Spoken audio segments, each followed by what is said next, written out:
Hindi dictation start. अध्यक्ष महोदय, मैं यह निवेदन करना चाहता हूँ कि इस सदन में अनेक बार यह कहा गया है कि इस देश के सम्मुख आज जो कठिनाइयाँ उपस्थित हुई है उनको दूर करने के लिए सरकार द्वारा कार्यवाही नहीं की गई है।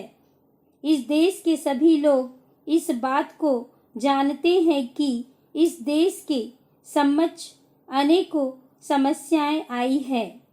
पाकिस्तान एवं बांग्लादेश से आए हुए विस्थापितों को बसाने में ही इस देश का अरबों रुपया खर्च हो चुका है। इस देश की गरीब जनता करों के बोझ से लाद दी गई है, फिर भी उसने किसी भी समय इस बात पर आपत्ति नहीं की। सरकार द्वारा कार्यवाही करने या न करने का प्रमाण आप किस प्रकार से दे सकते हैं, यह बात मेरी समझ में नहीं आती।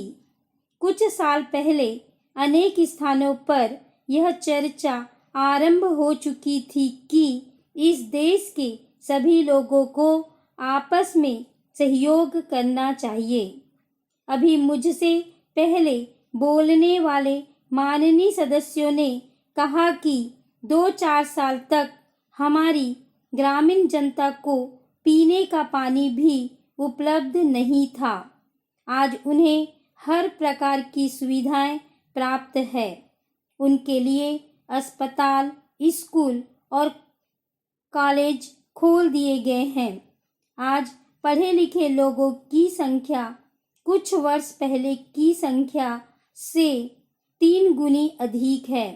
अतः आलोचना करने के पहले इस सदन के सदस्यों को चाहिए कि वे देश के प्रमुख स्थानों में जो प्रगति हुई है पहले उसके बारे में जानकारी हासिल करें और फिर यहाँ आलोचना करें।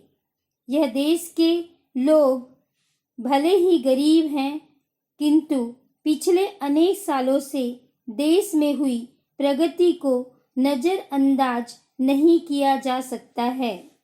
ऐसी स्थिति में इस देश के करोड़ों लोग आपसे और संसद से यह अपेक्षा रखते हैं कि जो कुछ उपलब्धियां हमें प्राप्त हुई है उनके बारे में देश के कोने कोने में जाकर लोगों को अवगत कराया जाना आवश्यक है। ऐसा करने से ही उनका मनोबल बढ़ेगा और इस देश की उन्नति में उन्हें विश्वास होगा। भले ही इस देश के सामने अनेक चुनौतियां आई हैं, किंतु इस देश ने कभी भी सच्चाई का रास्ता नहीं छोड़ा है।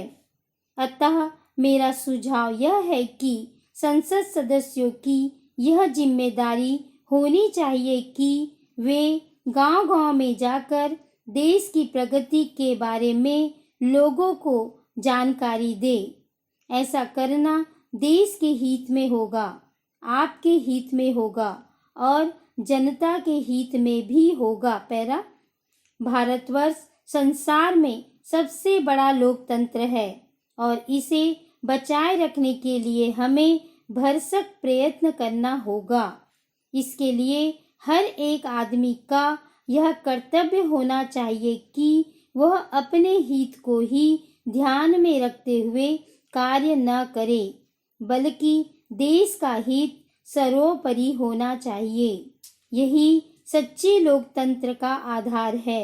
इससे देश का नवनिर्माण हो सकेगा और हमारे लोकतंत्र की जड़ें मजबूत होंगी। जब तक देश के नागरिक अपने कर्तव्य के प्रति सजग नहीं होंगे, तब तक राष्ट्र की प्रगति नहीं हो सकती।